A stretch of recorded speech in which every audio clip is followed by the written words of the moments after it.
introduction, Bryn. And so I'm Jamie Gray, engineering consultant at Efficiency Vermont, working a lot on the home performance and the building performance programs. Today, I'm going to be talking about the mobile and manufactured home technical guidance document that came out. Going to give a general overview today. Just high-level overview of requirements, process, recommendations for this housing type. I'm going to focus on common measures, some basic health and safety as well needed in these homes. But first two, I want to say, I can't say it enough really, but thank you to all the home performance contractors for all the work that you do. You really make our programs possible, and it's all very much appreciated. And thanks also for being here today to talk about mobile and manufactured homes. This is an underserved, historically underserved housing type. And through some of our programs and home performance, especially, and we sometimes hear from occupants in the home that in these homes that they have a hard time finding contractors available or willing to work on their homes. So the intent largely from this training and this guidance is to hopefully remove any barriers that might be in place for any contractors that maybe never worked on this housing type before, wouldn't know where to start, but also for contractors that already have experience too in mobile and manufactured homes. We hopefully this guidance is helpful and just sets some clear requirements and recommendations, and just give some good guidance on where you could start. So yeah, please hold questions till the end, and I will stay on after to answer any questions too. But a general overview, so this guidance takes precedence over related sections in the QSM. And then also additional requirements and recommendations that are in the QSM apply to mobile and manufactured homes, even if they don't, if they aren't mentioned in this document or this training today. Like for example, ASHRAE 62.2 still applies. However, I'm not going to go into that today. Or if there's a gas oven in a mobile or manufactured home, same combustion safety testing would be needed as in any other home too. So some definitions too so you've heard me refer to these homes as mobile and manufactured. So technically before 1976, when the HUD code was adopted, homes are technically called mobile homes before 1976. And after 1976, when they were built to this HUD code, they're called manufactured homes. So, and this is a home built in a factory, put on a chassis, designed to be delivered to a site and set, and then allow for future transport as well. So we landed on calling them both mobile and manufactured homes just in our guidance document today. However, of course, a lot of folks just call them mobile homes. So it's a pretty common term just to refer to these homes pre or post 76 as mobile homes as well. So also want to acknowledge just some sources that we went to get some information for this guidance that we have for the home performance program. Vermont Weatherization Assistance Program, community action agencies like CVOEO, Brock, Capstone, SEVCA, and NITO. These are really the experts in the state when it comes to mobile and manufactured homes. They've been working on them for decades. They have just a great measures, and they really know what they're doing. So we did go to them, look at their we looked at their policies and procedures manual to see where they've landed on a lot of things. Other WAP agencies across the country too have similar field guides and manuals available that we referenced. The Department of Energy and BPI had some good guidance as well. And then, of course, we've met with a number of home performance contractors that have experience working on mobile and manufactured homes on specific jobs, and just in general, their experience, and took their input in as well. So let's jump into some of the content here. So section one, underneath mobile and manufactured homes. So the underneath of the homes are really tend to be where a big opportunity lies. If you pull back the skirting on a home and take a look underneath, these two pictures kind of illustrate two kind of situations you might run into. On the left, we've got a vapor barrier down. The belly material above seems to be in pretty good shape. And then the one on the right, it looks like deterioration has really set into the belly material. And some patching has been attempted in the past.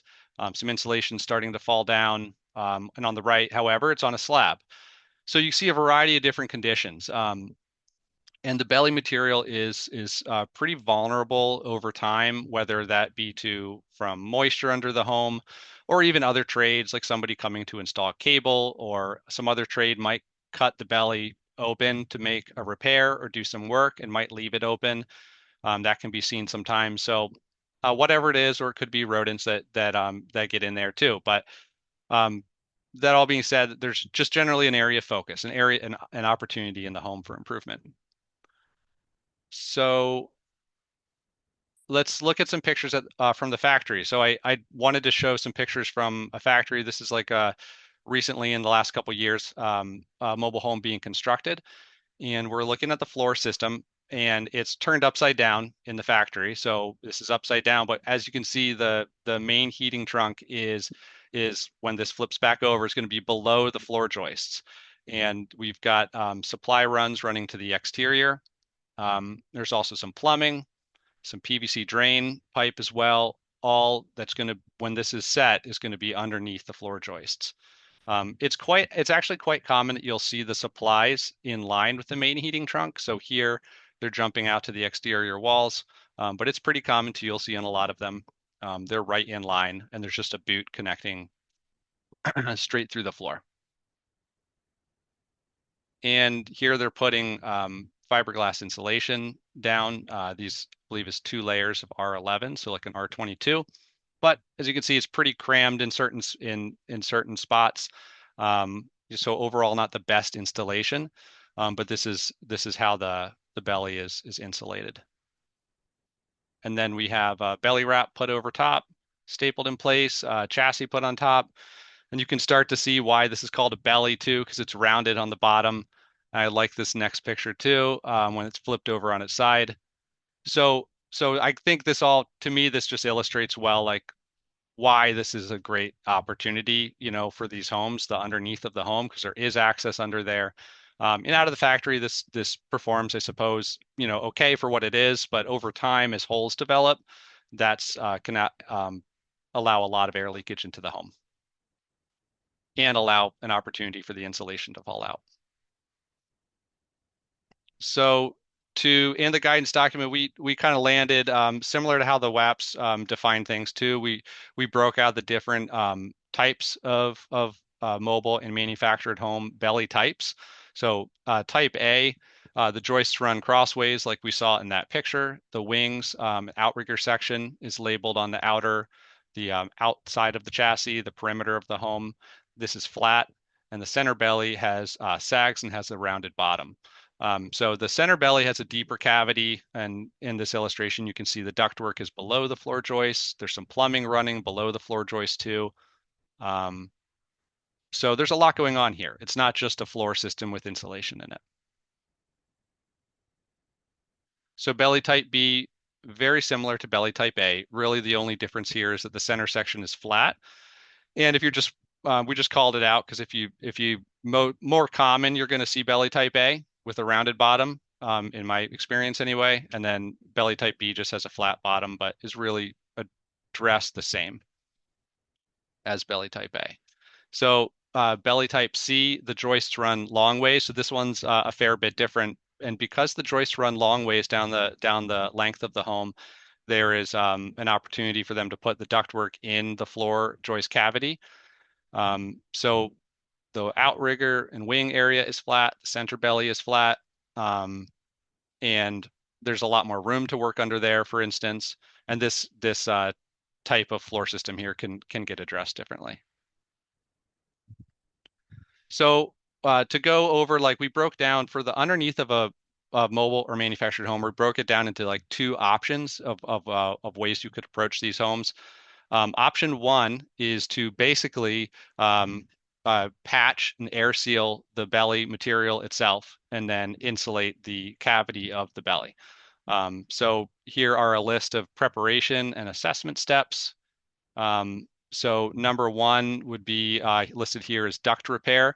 And I'll go into this in a little bit more detail later in the training, but duct repair is we're not looking for we're not requiring a fully air sealed at every seam distribution system for the ducting. What we're wanting done here, requiring done, is that any major disconnects or issues be repaired before insulating the belly, because the ductwork is in the belly, and blown in insulation is the product used. You don't want to, of course, inadvertently blow insulation into any of the ductwork. So I'll go into that in a little bit in further along, but just pointing out that that's something you want to do. You want to do first before you move forward. Also, the combustion air inlets for the furnace and water heater. I don't want to seal these. So over the picture on the left, we have for the furnace, likely the combustion air boot sticking through the belly material. It's going to be, if the furnace pulls air from underneath the home, it's going to be directly under the furnace. Some furnaces do pull combustion air from up above the home, so they're not all the same. But just make sure you have eyes on this, and if there is a combustion air boot, make sure the crew knows this and that nobody seals over top of it. And then any plumbing leaks, of course, would need to get fixed before addressing the floor system. Just like any crawl space, a vapor barrier is needed if there is not a slab.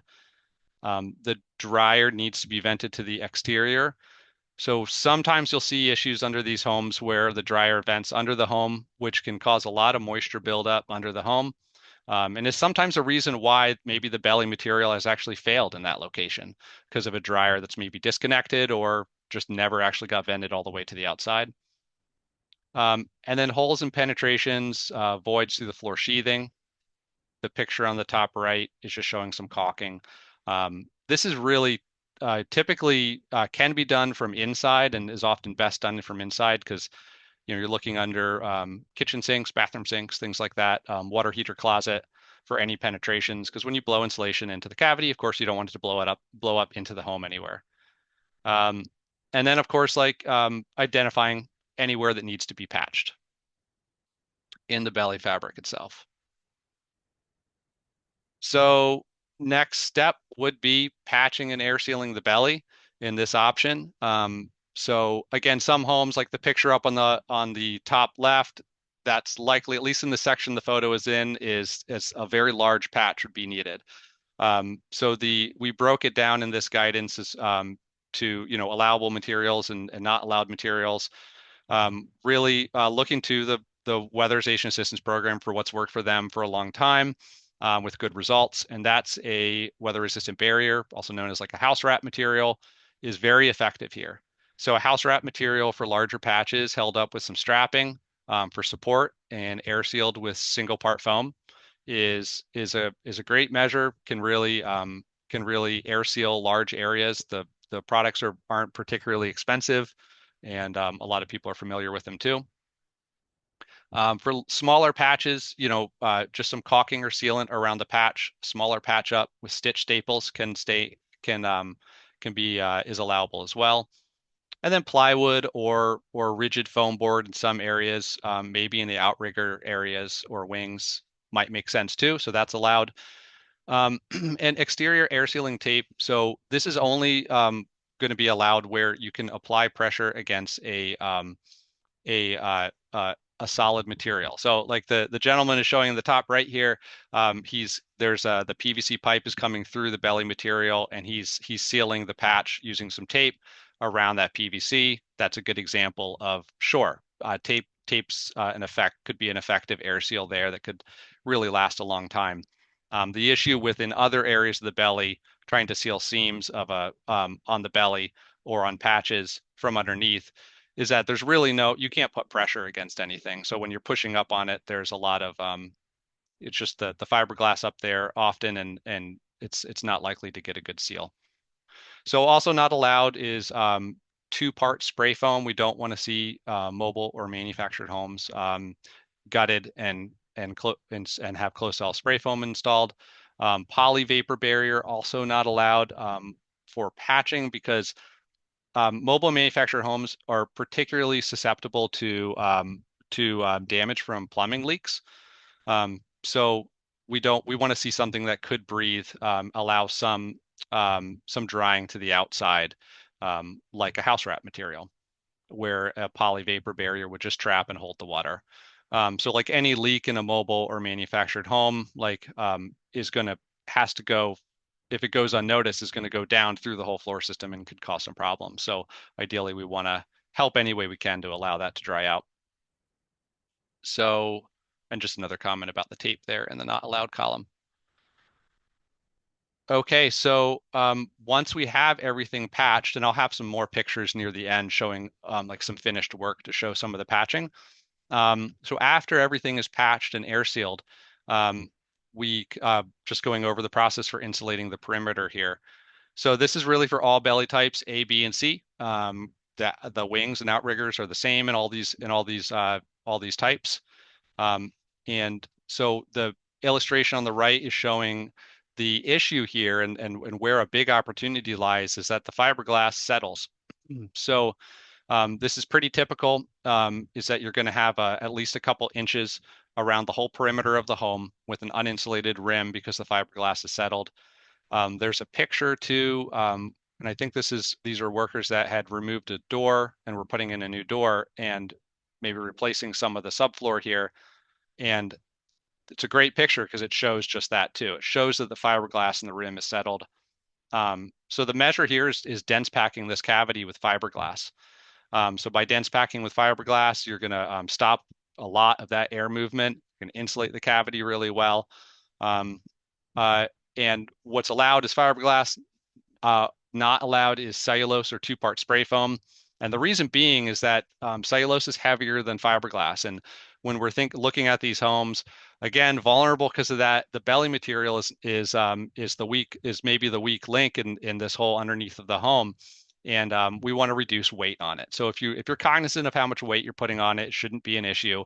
And one way we can be careful about that is just to use fiberglass instead of cellulose. Also, just another thing to be aware of is just be careful how densely you are packing the cavity, because you don't want to inadvertently blow out the cavity by installing too much insulation. And then one way you can help avoid that too is just by installing some additional strapping. If you're suspicious that it might blow out or it looks like that might help. Just some extra strapping can help hold it in place too. And another allowable material is for areas where plumbing is going to the exterior. Some batt insulation might be a nice option too to consider. And I'll show this picture in the next slide. So this is looking underneath. So this is where like maybe on a bathroom or the kitchen sink is maybe on an exterior wall. And the plumbing in these homes the main lines run right up and down by the furnace main heating trunk typically, and they might jump out to the exterior. So what we're looking at is we have the black PVC pipe is the drain, and that's nice and tight up against the floor. So that's probably not an issue, but the copper water lines, the hot and the cold, they're dropped down. And you can see there is some blown fiberglass already blown in here, and you can see that it's blown up above the water lines. So the issue here with just dense packing this cavity, like any other cavity, is that by blowing insulation above the plumbing, you're at least partially isolating those plumbing lines to the exterior, which you really want to avoid. You don't want to make it more likely to have a frozen pipe in this area. So a nice option instead is to use batt insulation. Insulate from below, so you're only insulating on the exterior of the plumbing. And would be a great measure too here to catch that big hole too, where all the plumbing goes through, is to maybe seal that up with some single part foam and some tape or a patch or however it would be the best way.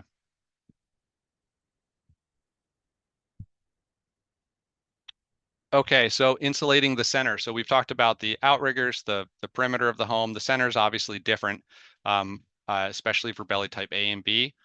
And for A and B, we want to see a loose fill blown fiberglass, not dense packed into this cavity, and also to be careful not to fill the cavity. So areas over 10 inches, don't fill this completely with insulation. And just for the same reason given in the last slide, like we have that the ductwork and the plumbing down below the joists. We don't want to isolate these to the exterior too much. It would make the distribution less efficient. It would maybe make plumbing, frozen pipes more likely with more insulation on top. And then also you'll hear me on this theme a lot. We have to be cognizant of the weight on the belly itself.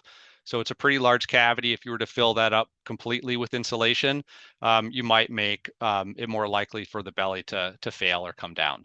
So just by being cognizant of that, of how much insulation you're putting in there, you should be able to avoid these issues. And belly type C is a lot different because you can dense pack the just like in the outriggers, you can dense pack the floor joist cavities in the middle, with the exception of the floor joist cavity with the ductwork in it. You don't want to dense pack that cavity, especially nothing underneath. It's often best just to skip this bay because again, you have the plumbing, you have the ductwork in there, and the ductwork in these homes tends to be pretty thin and easily damaged, and so blowing insulation could potentially crush the ductwork or cause insulation to get into the ductwork inadvertently. So the way to address that one bay is just to take rigid foam insulation, go right down that whole floor joist cavity over top from underneath. So a rigid foam with a thermal barrier, R10 minimum is what we're looking for there. So these are some pictures from CVOEO weatherization of some finished work, and it's got everything looks pretty great. It's got some nice patching up with house wrap, single part foam, strapping. You can see the holes that they cut in to insulate as well, and just use some single part foam to seal those. And then we're in the outriggers here. And that patch on the left with some house wrap. And in the foreground, some of maybe the original belly material. And on the right, we have some plywood used in the outer edge of the outriggers. And yeah, everything looks pretty good.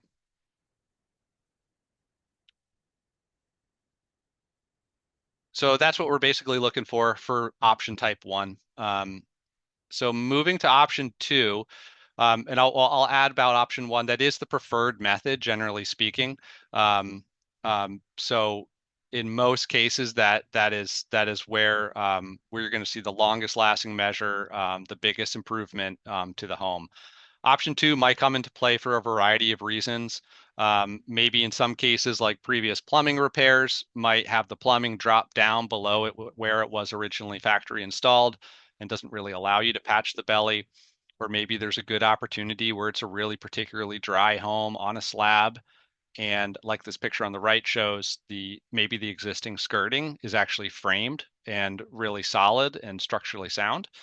So in cases like this, we wanted to allow this option too to create to weatherize at the skirting and create a semi-conditioned crawl space.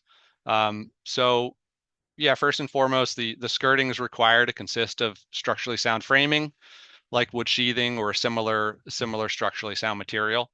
Um, so yeah, this is definitely important. The substrate that you install closed cell spray foam on or rigid foam board, for example, needs to be solid and structurally sound. So definitely wouldn't be approved on anything like your typical plastic skirting material or aluminum skirting material. So where this option is going to work is maybe going to be more of a rare case, but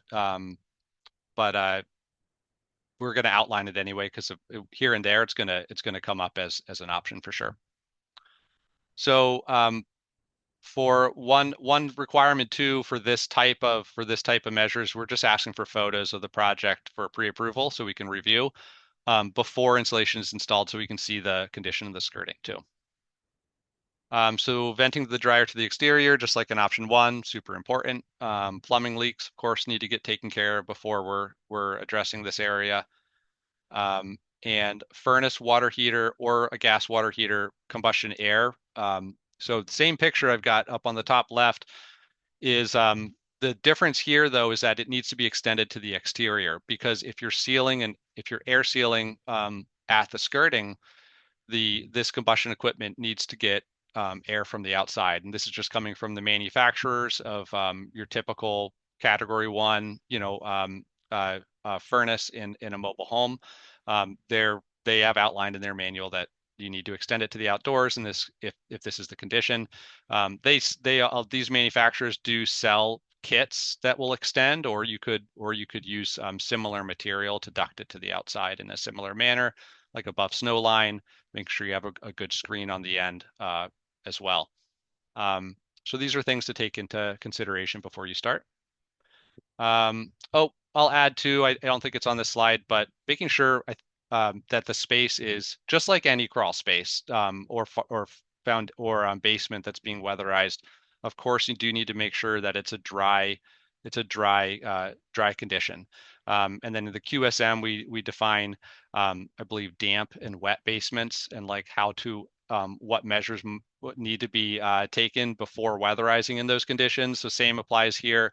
We just want to be careful, of course, not to seal up the skirting on a condition where it might be a wet or persistently damp environment too, without taking other precautions first.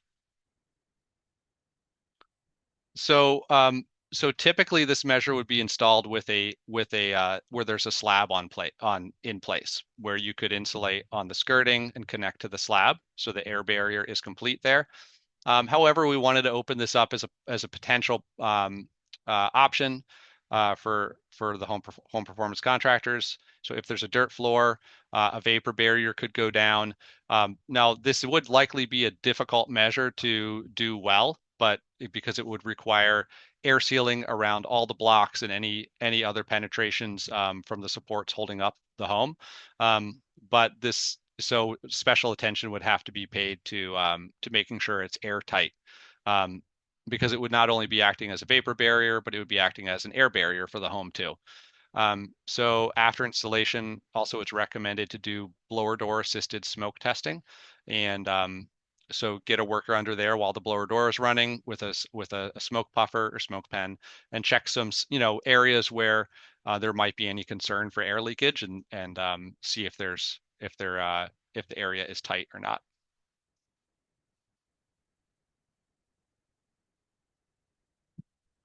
So as far as insulation at the skirting, similar to or the same as current requirements for foundations through Home Performance Program, there's a minimum of R15 required at the skirting.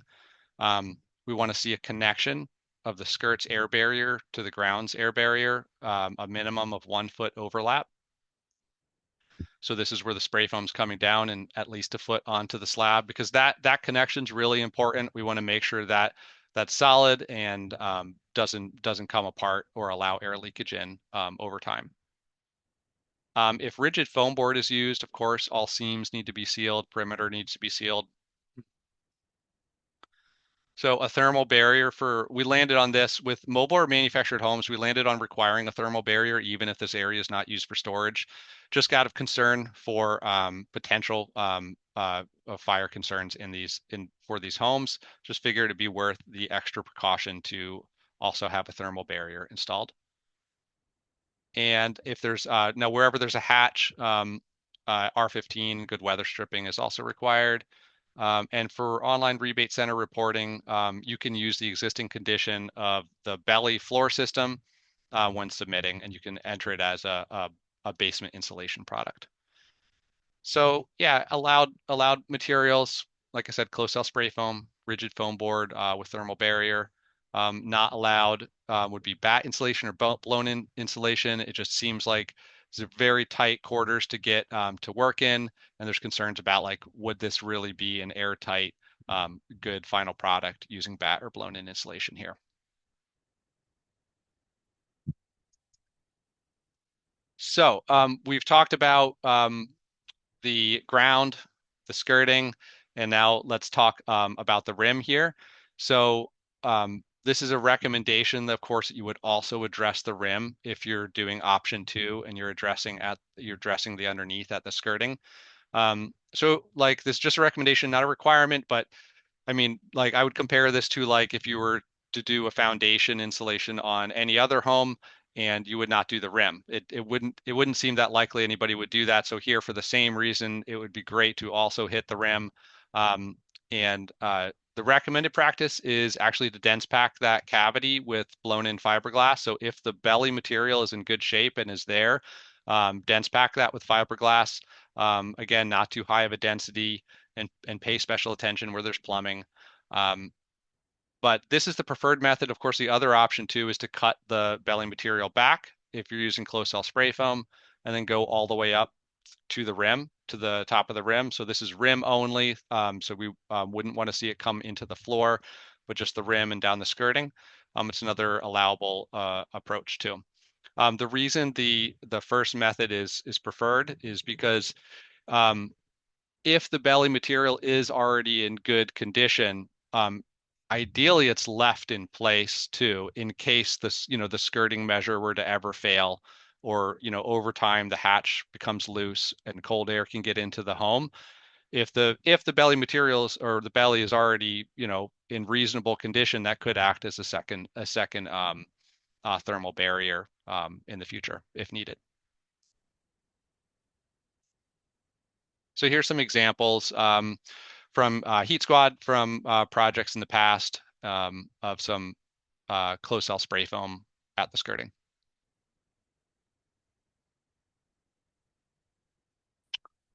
So section two, we can talk about attics now. So this is, I'm not going to cover like every possible measure in for mobile or manufactured homes, but today we're going to do underneath and attics in terms of weatherization opportunities for the most part. So just like any other attic, exhaust fans vented to the exterior, sealing all accessible holes, penetrations, and voids in the ceiling.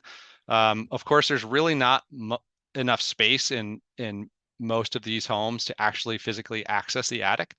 So you do the best you can, and this is typically done from inside.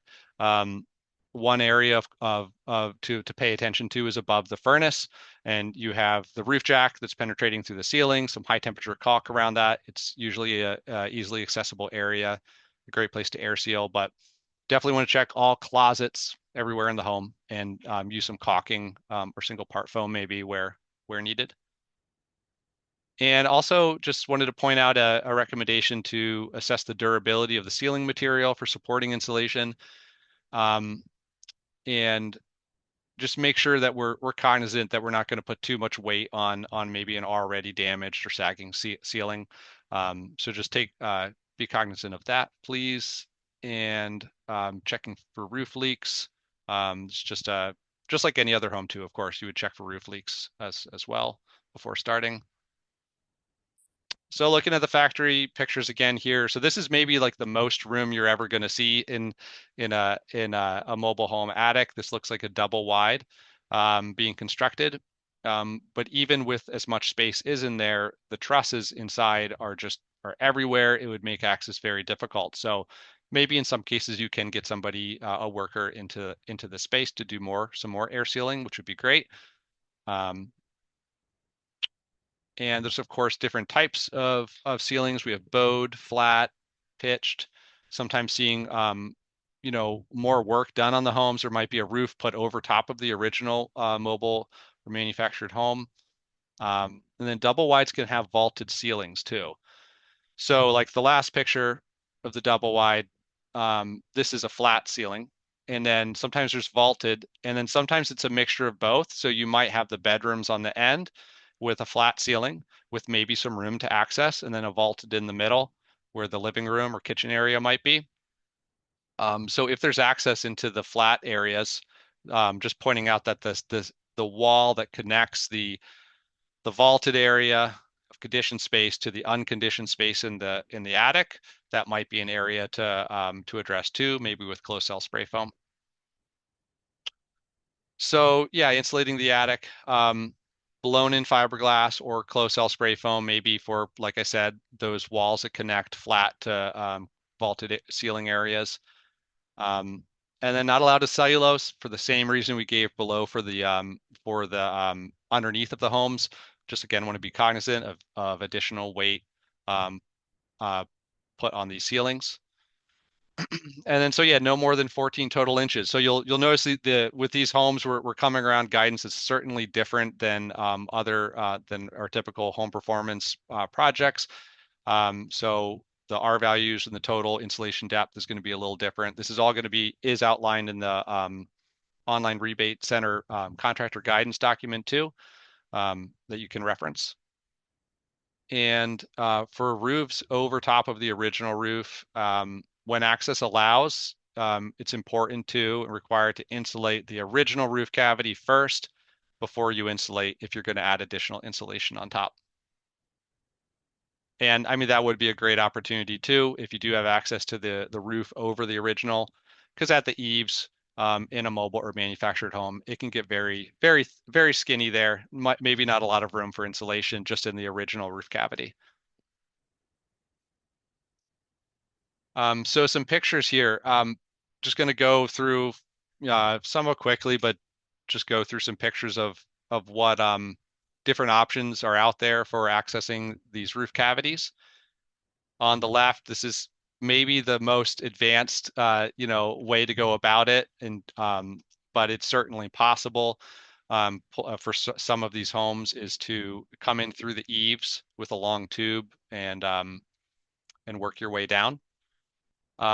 The on the right is maybe the most, perhaps the easiest or the best opportunity when it's available for peaked roofs. If there's a ridge cap up top that can be taken off, often it's already open underneath the ridge cap, or an opening could be cut, and then that would give you access to the roof cavity to tube in insulate blown fiberglass insulation with like a rigid tube or like a stiffer flexible uh, hose. And here is similarly done on an asphalt shingled roof. And since it's right in the picture here too, the roof jack, when you have a chimney coming through, really the best we can do here to ensure insulation blown in does not come in contact with the chimney is to just skip that general area, is to stay at least a couple feet away from it on either side, so you're not blowing insulation up against the chimney. And the while that's like a code issue, of course, it's the biggest issue that I can think of that could potentially happen if you blow insulation against chimney is that you don't really know what's inside this attic unless you can see. Maybe you can see in this case by there, but there could be a squirrel's nest or something else, some other debris in there that you could inadvertently blow up against the chimney. So um, in most cases, I mean, if there is an opportunity to build a dam around it to get in there or to work from below, great. But in a lot of situations, the best you can do might just be skipping that general area. And on the left is a picture of uh, blowing insulation from after the work is done from inside. So a nice straight line of holes was drilled, and then some trim was put up over top to make it look nice and to finish it off. And then on the right is maybe the least effective way to go about insulating the attic, but because it might be really hard to get insulation into the eaves. But here this guy is coming in from the gable end. And maybe, in a situation like this, maybe some more siding could get taken off down towards the eave, and maybe another hole could get made and the tube could go down that way to get into the eaves down there. But this is another option to consider. So I think we've covered attics pretty well. Just to jump back to duct leakage. So um, again, this is for option one where you might be insulating the floor system in the belly of the home. So again, all major leaks and disconnects in that scenario would be required to be sealed. Not every seam or leak. We're just looking for major openings and disconnects where insulation might inadvertently get blown in. So how do you go about finding duct leakage? You can visually inspect the supply registers. Just walking through the home, you can look down, and that's a common area of where there might be an issue. Pressure pan testing in the guidance doc. I won't go into it in detail right here, but there's some more detailed guidance there as far as how to go about doing pressure pan testing to kind of hone in on certain areas where there might be more leakage than others. And then I think a camera works really well if you can just reach down, start on one end, reach down and take pictures in both directions and go down each supply register. And this is when you have supply registers that are over top of the main heating trunk. You can do this, and you can often find issues that way. So if you do make repairs, remove existing tape before making the repairs. And we recommend, of course, cleaning before making the repairs too. And the allowable materials would be metal, like an aluminum flashing, might be needed for some larger repairs, and then mastic with mesh tape. And just not allowed is duct tape or foil tape. Like foil tape's great for like newly installed ducts, like where everything's clean. But when we're talking about older ductwork, we want to avoid using tape because it really might not last that long if there's dust or other grime on the ductwork. So this illustration is going to show where you're most likely to find issues in the ducts in a mobile or manufactured home. The ends of the main heating trunk are a big one to check because when that's failing, that's just a huge issue for the comfort of the home. On top of obviously an area where insulation might be able to get in. Sometimes in the factory, they're just basically taking the heating trunk and cutting it and folding it closed, and and sometimes it might not even be that well secured closed. So sometimes it might be popped open. So definitely something to check. The boots, like I said before, and then the furnace connection to the heating trunk as well. When furnaces are installed in these homes, it's fairly common, not always, but fairly common that the furnace is installed, and there's not maybe a lot of great effort put into making a sealed connection to the ducting. Um, so that's definitely an area to check as well. So here's some photo examples. Um, from underneath, this is the way how you would access this area. On the left, you can see the belly material, fiberglass is cut back. The main heating trunk is cut open, and through that hole, you can see the furnace connection, which is not that great. There, you can see there's some tape and some effort to seal it, but definitely an opportunity for some better air tightness. And a lot of times, the only way to check this, I mean, you could maybe check this if there's a supply register near the furnace. Maybe you could get some pictures by reaching down into the main heating trunk. But a lot of times, the way to check this is to actually cut in from underneath. And then on the right, you can see this is a picture from CVOEO weatherization of them, but like after the work is done and everything's sealed up with mastic. So another area to look at is for double wides. When you have a double wide is basically two sections of mobile home, like often two single wide sections or sized sections that are put together. Um, and there's heating trunks running down both often, but there's only one furnace on one side of the heating trunk. So there's a crossover duct often that runs underneath the home to deliver conditioned air to the other heating trunk so that he can be delivered on that side of the home. So this is a particularly vulnerable um, part of the piece of the picture here, this crossover duct, because often it is just a flexible insulated duct. So as you can imagine, any number of things can cause that, like rodents or just time and moisture for perhaps, or sometimes it's just wasn't well installed and it might be pulled down or disconnected from its connection to the main heating trunk, um, or it might be crimped, or who knows. So there's a lot of issues you might run into as far as the home losing conditioned air just directly underneath to the outside. So this is not a requirement to look at, but we're just calling this out as an area that you could focus on, an allowable measure. And and so here we have some pictures of rigid ductwork being used. So if this is addressed, it's required to use rigid ductwork, insulated with some flexible R8 minimum flexible duct over top of it. And we want to see just seam sealed, secured to the joists of the home. You want to make sure the weight of this crossover duct is not hanging just on the uh, the main heating trunks. You want to see maybe some something to hold it up to the joists, some plumber strapping. And if there's low ground clearance and it's sitting on the ground, maybe slip some rigid foam underneath to just insulate it and get it up off the ground a bit. But this can be a great measure, can really improve comfort in the home and turn and just it's really long lasting too. It's likely to last a long time. So section 4, water heater closets.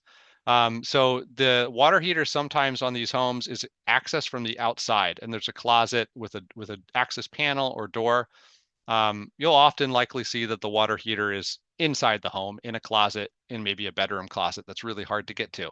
But when you see them with access to the outside, that panel, the door to the water heater closet, is an opportunity. So so similar to like a bulkhead door, this could be like a site built foam insulated sandwich style door could be installed here with weather stripping. And we don't have an R value minimum on this because requirement if this measure is done because there's sometimes clearance issues where you can only put in so much. So just do the best you can as far as insulation thickness. And attaching foam board to the back of an existing panel or door if it's already in good condition with some weather stripping is fine. Just want to make sure there's a thermal barrier if it's facing the inside.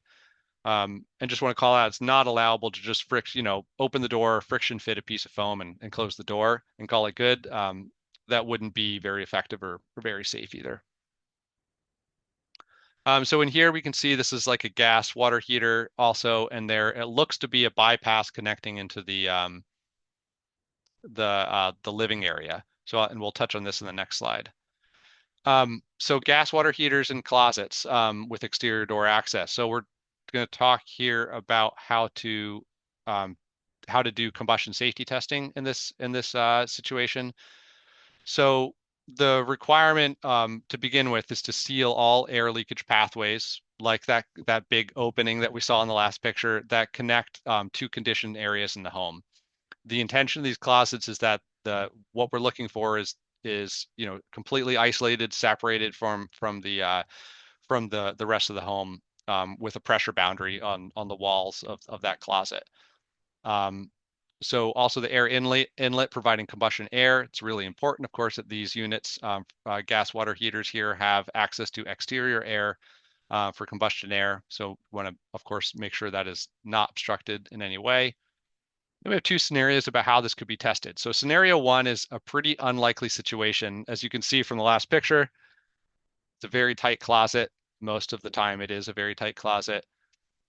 So if this area allows for spillage tests to be performed under worst case depressurization conditions, great, go ahead and do it. If you can get the house set up in worst case, or get this area set up in worst case with fans running, house in winter mode, and you can physically get into the space and close the door and do spillage testing, great. But most likely that's not the case. So scenario two is the more likely scenario. So it's isolated from the living space, and you can't perform this spillage test. You can't actually get into the closet and close the door under worst case conditions with a smoke pen and check if it's spilling when after it fires. So in this case, we want to go an extra step. We require an extra step in terms of sealing air leakage pathways to the rest of the house. And you want to see smoke testing, blower door assisted smoke testing done to really confirm that all the air sealing that was done previously is really working. There really is no connection to the rest of the house. And the reason being is any connection to the rest of the house, of course, is going to have when other fans are turned on in the house, like the bath fan, the range hood fan, for example, these fans, if there are connections to the space left open, it's going to allow for greater depressurization is likely in this space, which we don't want to see, of course. So the other required action is installing spill switches on the draft hood for this device to make sure that there's just an extra additional layer of safety. Other options, of course, would be equipment swapping. But if the equipment stays, we want to see spill switches. Air tightness limit recommendation. So this might, of course, come as a surprise in the home performance program, but not a requirement. But we do recommend that mobile and manufactured homes not be significantly air sealed below 10 ACH 50 when Category 1 vented appliances are present. So the why is, we're really following the lead from Weatherization Assistance Program, and BPI both has recommendations or requirements along these lines. So there's really limited options in these homes when combustion appliances fail worst case depressurization spillage testing. And these homes, just generally, the systems in them are more prone to spillage because they're all often an open environment. You have the the furnace, and then just right down the hallway, in the kitchen is the range hood. Right around the corner is the dryer. Right around the corner from that is a bathroom or the bath fan. Everything's kind of in close proximity. And sometimes when all those exhaust fans are running, compared to other homes, you might be more likely to have a spillage issue when testing a test out. So we want to avoid that. So we're just giving the word of caution of like just uh, determine ACH 50 at before the work starts. And if it's a significant job where you're maybe going to be there several days or doing several big measures, maybe run some testing periodically as you're going to see how tight the home is getting. The recommendation is if you're starting to get at or below 10 ACH 50, would recommend limiting further air sealing. And with that, the 10% air leakage reduction is not required for mobile and manufactured homes.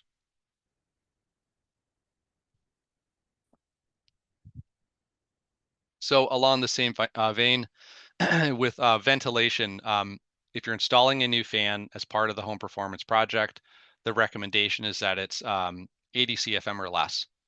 And again, just the more powerful the fan, the more likely spillage might become. So this is just an easy way to hopefully avoid issues here. So as far as testing your typical Category 1 mobile or manufactured home furnace, where do you drill? So in this picture, I'm testing one of these furnaces that has a single walled stack pipe up above. And this particular furnace is pretty common, but it's pulling combustion air from below the home through a boot through the floor. So this where I'm drilling here is where you can drill. So pretty straightforward, where you can test spillage too at the hole that's drilled. So you will also have second bullet there. I don't have a good picture of this, unfortunately, but there are these furnaces also sometimes have concentric pipes. So they have a pipe within a pipe, and so it's a double-walled pipe. And for these, just a word of caution: the manuals for these furnaces um, uh, spell out a very specific place to drill for testing. And the home performance program actually doesn't recommend drilling and testing there, just a recommendation, not a requirement. But the manufacturer actually recommends inside the furnace compartment on the heat exchanger, there's a like a plastic plug to remove, and they recommend drilling there in the heat exchanger. So obviously that's concerning because the concern is that if the plug that you put in afterwards or just the act of drilling it weakens the heat exchanger, it could lead to potentially a crack over time. Whereas if it was never drilled, maybe it would not be as much of an issue. And there's an alternative. So the alternative is on a concentric pipe. The outer pipe, there's a set screw often that could be removed, and that pipe can be shimmied out of the way, and you can then reach and drill the center pipe, just like we're drilling here. So that's the recommended approach.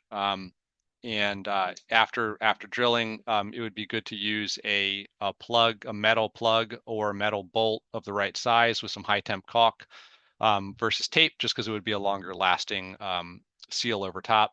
And then you can shimmy the outer pipe back down and put the set screw back in and be done. So that's a way you can test these furnaces if you have a concentric pipe.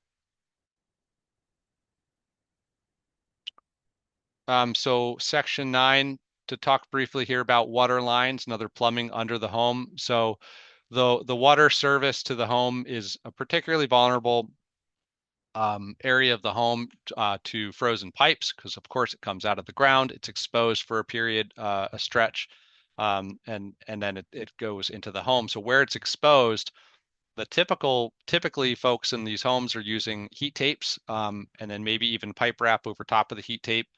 So that's our recommendations. Really, is if a water line needs it. There's no requirement here that home performance contractors deal with this issue at all. But if you want to, heat tape, pipe wrap over the heat tape. If the heat tape allows, definitely follow manufacturer requirements. Um, is a great way to do it. Also, like in this picture, you can see like whenever there's an existing pressure tank or well pumps between the ground of the belly or water lines, maybe it makes sense just to box and insulate that area in. So this was just an existing condition found underneath a mobile home. Here, there's definitely some concerns too, because we see some incandescent bulbs. It can be somewhat common to find really high wattage bulbs installed under these homes for the purposes of keeping this area warm and from frozen pipes. So just the requirement here is if you see any unsafe conditions, please let the homeowner know. And I think this is our last slide, furnace pressure imbalance test. So this is just a recommendation. It's a really simple test to do. I go into more detail. There's more detail in the guidance document, but basically you set up the house in winter mode and all exhaust fans off, and you run the furnace fan. And then you're just simply taking your manometer and you're comparing the pressure from outside the furnace to if there's a door in front of the furnace, close the door and you put the hose underneath. If you see a difference of 5 pascals or greater, then it's recommended to corrective action is recommended. It's really simple. It's basically just talking about a bigger vent in the door or wall to that furnace area so more return air can get to the furnace. This could help with the furnace, having a longer lifespan, could help with pressure imbalances in the house, etc. So just throwing that out there as a pretty easy and effective test to do if you'd like to on these homes. So thank you guys. I think I made it in an hour. And if anybody has any questions, let me know.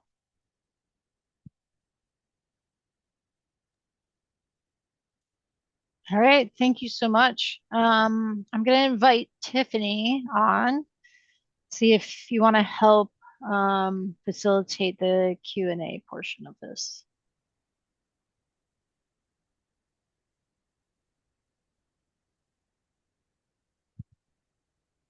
For anyone seeking BPI credits, if you're not able to stay for the Q&A portion, just make sure you complete the survey that'll pop up once you go to log off.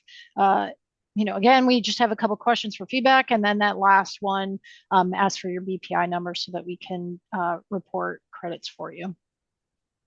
Okay, I think I'm here now, Bryn. Thanks. All right, great, wonderful. All right, Jamie, there were a few different questions in the chat, just starting at the top here.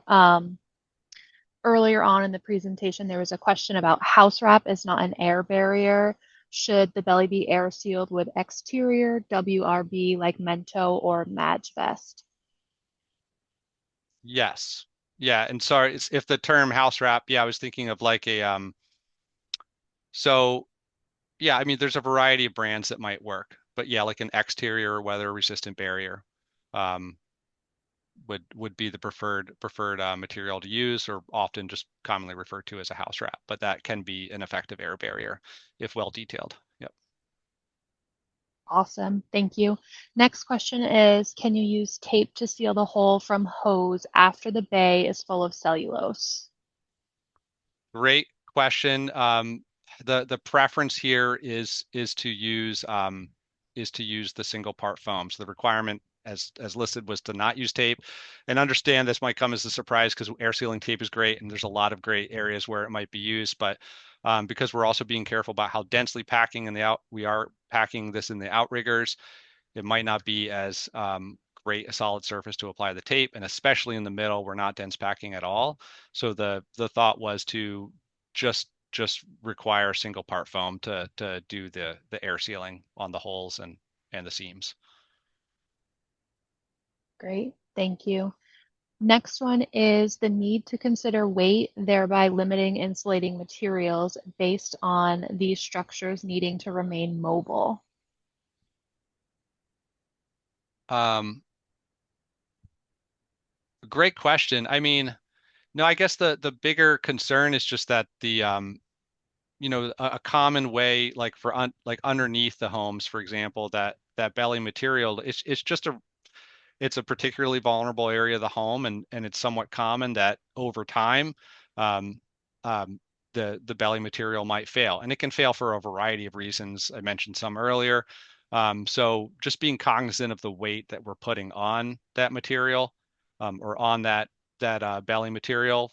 Um, just simply using fiberglass versus cellulose is just an easy way to limit weight. So not so much that they need to remain mobile, although I guess it would help if the belly was in contact, was all still in good condition if you did want to move the home in the future.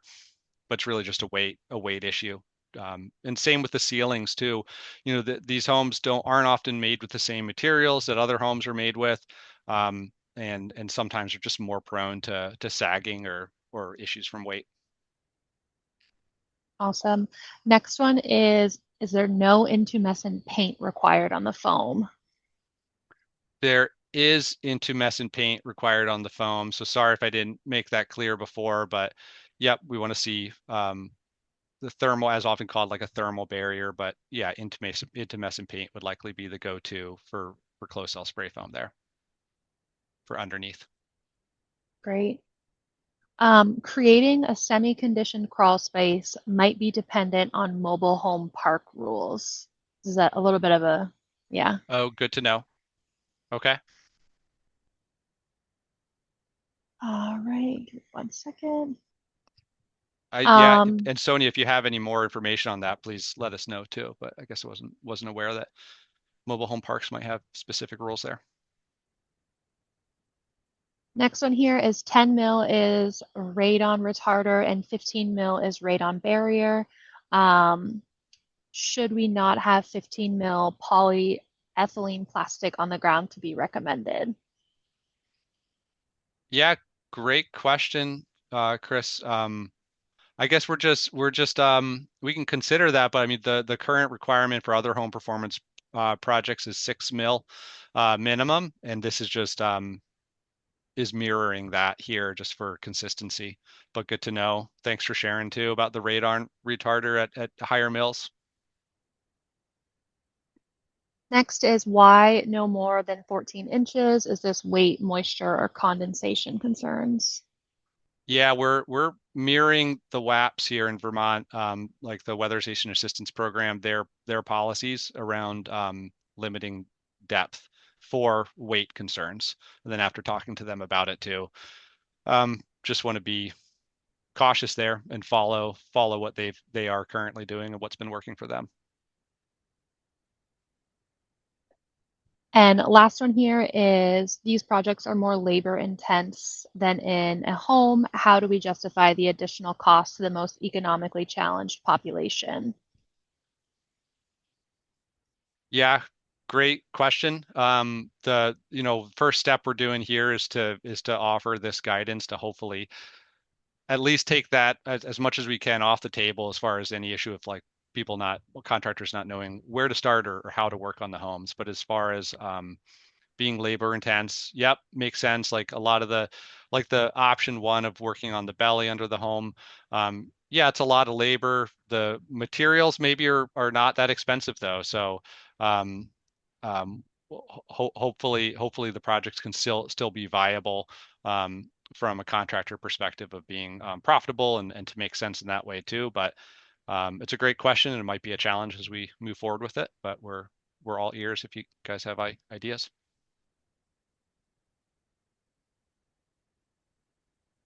Thanks, Jamie. That's the last question I see in the chat. Great. Well, thank you all for being here. And if anybody has questions